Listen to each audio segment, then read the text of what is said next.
impressive facade and intricate design serve as a beautiful centerpiece of the city, and it symbolizes the faith of the local community.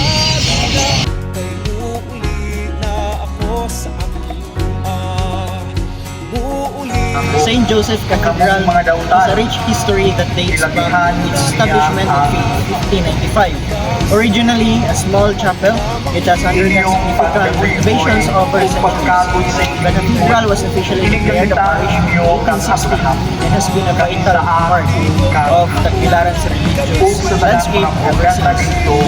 Notably, it features a remarkable blend of Baroque and Gothic architectural styles, which make it truly unique. In 2001, the cathedral was elevated to the status of cathedral, becoming the seat of the Diocese of Tagbilaran.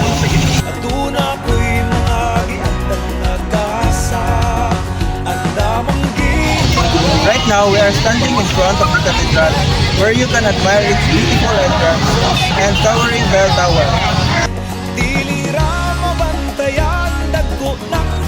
The intricate stained glass windows are currently sparkling in the sunlight, showcasing vibrant colors that tell biblical stories.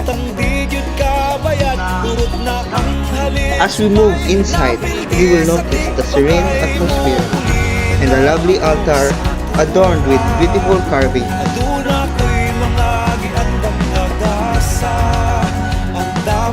Later, you will want to take a moment, sit quietly and reflect, perhaps lighting a candle for special intention. Don't forget to capture some stunning photos of the interior. It's a perfect backdrop.